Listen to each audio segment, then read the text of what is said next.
Bien, en vídeos pasados ya habíamos visto qué cosas son las restricciones check, null y unique. En este vídeo vamos a ver qué cosa es lo que son estas restricciones, las restricciones primary key. Ya les había dicho que estas restricciones primary key tienen mucha similitud con las restricciones unique. Por eso justamente voy a empezar hablando de las diferencias. Habíamos visto que en esta tabla de profesores habíamos impuesto una restricción unique sobre el campo código, sobre la primera columna. Y habíamos visto qué es lo que ocurría. Por un lado, la restricción garantizaba que no iban a haber dos profesores con el mismo código, lo cual es bueno.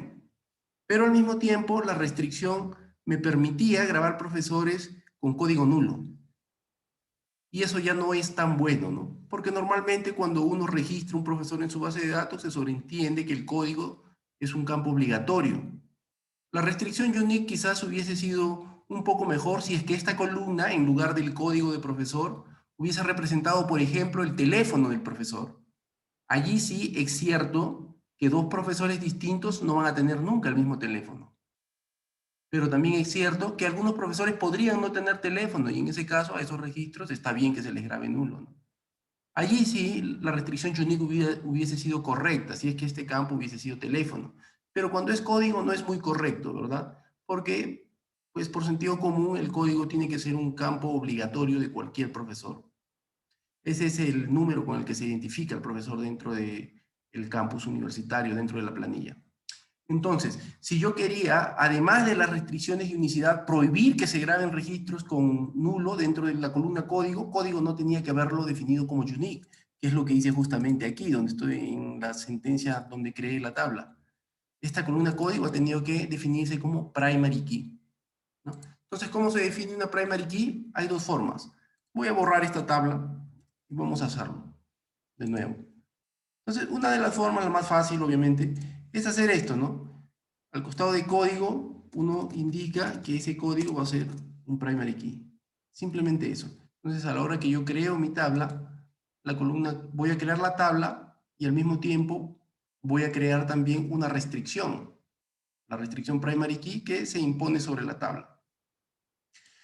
¿Qué es lo que va a ocurrir como consecuencia de esa restricción? Los primeros tres campos se van a poder grabar normalmente, no hay ningún problema. Podemos verlos aquí, están bien grabados.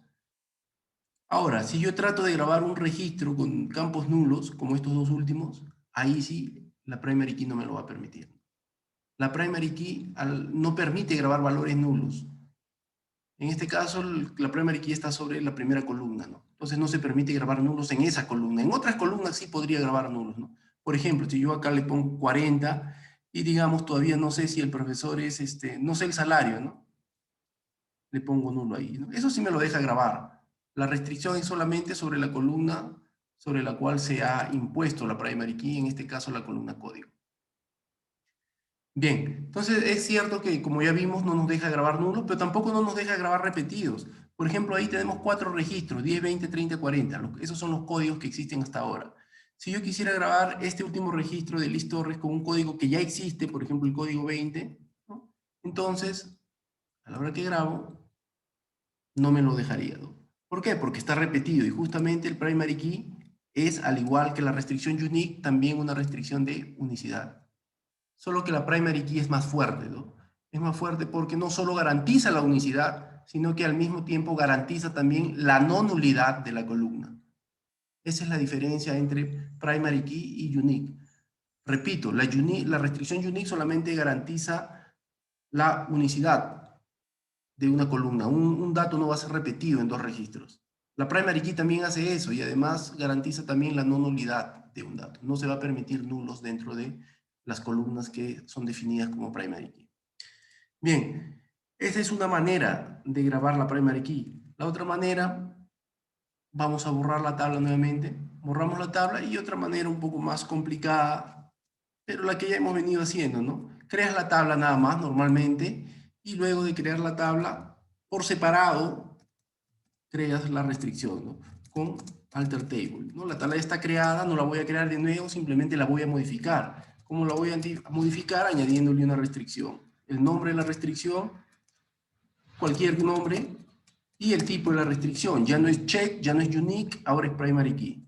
Y es una primary key sobre la columna código. Pudo haber sido sobre cualquier columna, incluso sobre conjuntos de columnas. En este caso, sobre la columna código. Ejecuto y lo mismo, ¿no? Lo mismo de antes. Los 3 primeros campos se pueden grabar, los 4 primeros campos se pueden grabar tranquilamente, ahí no hay códigos repetidos, pero si trato de grabar el último campo, el último registro con código 20, como ya hay un código 20, pues va a saltar la restricción.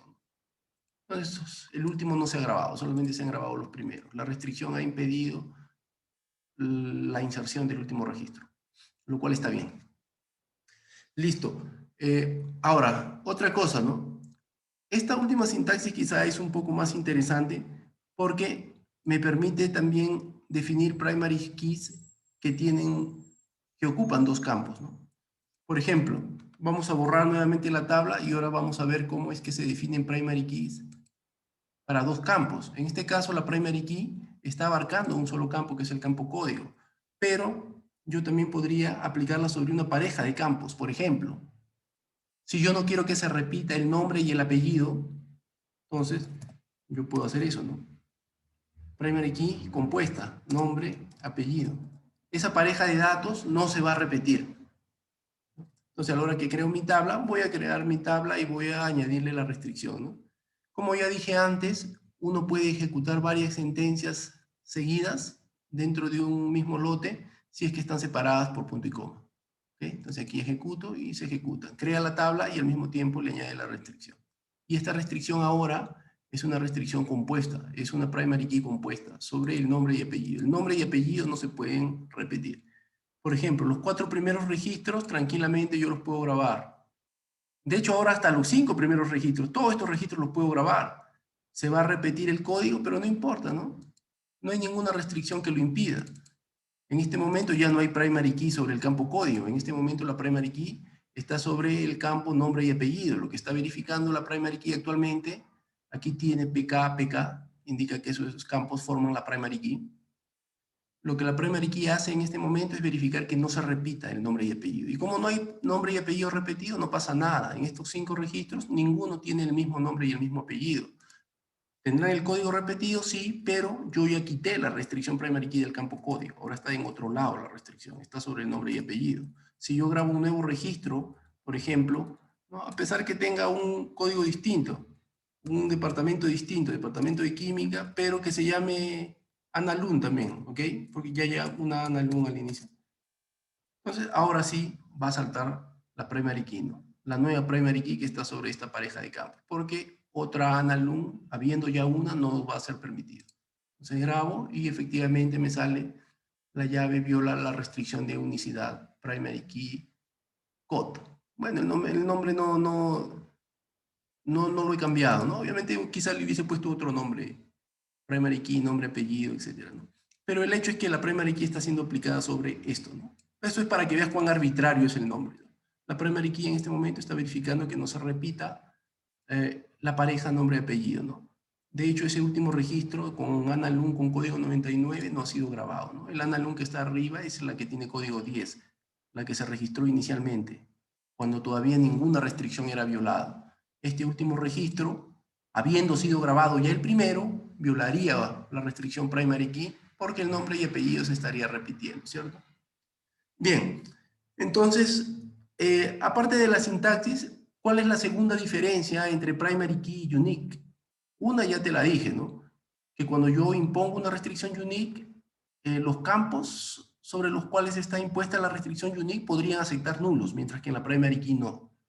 Y la otra gran diferencia es que con las restricciones unique yo puedo imponer varias restricciones unique sobre una misma tabla. De hecho, eso lo hicimos en un vídeo pasado, ¿no? En esta misma tabla yo impuse una restricción unique sobre el código, para que no se repita, y también sobre la pareja nombre-apellido, para que tampoco se repita la pareja nombre-apellido. Habían 2 restricciones unique, cada una trabajando en simultáneo, cada vez que uno grababa registros dentro de la tabla. Ahora, cuando uno trabaja con primary keys, uno solamente puede tener una sola primary key por tabla, ¿ok? Esa es la otra diferencia con unique. Yo puedo tener varias restricciones unique en una tabla, pero como máximo solo podría tener una sola restricción primary key, ¿no? Por ejemplo, ahorita yo tengo ya una restricción primary key sobre nombre y apellido, Pero si yo quisiera, por ejemplo, añadirle una segunda restricción, código 2, un nombre diferente, sobre el campo código, esto no estaría permitido, ¿no? Me dice no se permite tener múltiples llaves primarias. Esa es una propiedad, ¿no? Solo puede haber una PK o una primary key por tabla. Ahora, bien, nuevamente, ¿qué pasa? Yo de aquí a una semana ya me olvidé cómo se llamaban mis primary keys, ¿no? ¿Cómo sé si una tabla tiene primary keys o no tiene primary keys? Pues obviamente para eso está la metadata, ¿no? Entonces tienes que saber dónde buscar nada más. Cada vez que yo añado restricciones, esas siempre se van grabando en tablas distintas, dentro de la metadata, dentro de los catálogos del sistema. En este caso tendría que buscar dentro de Information Schema y Key Column Usage. Key Column Usage. Ahí está. Ahí. Buscamos aquí y aquí me van a salir todas las primary keys que yo tenga, ¿no? En este caso yo tengo una nada más. Esto que sale, te salen dos registros porque la primary key es compuesta, tiene dos columnas. Entonces te sale uno por columna, ¿no? Aquí está. Esta primary key code está sobre la columna nombre y apellido, ¿no? Si tuviese más tablas y más primary keys, saldrían aquí abajo. Entonces, bien, ahí dejamos este vídeo.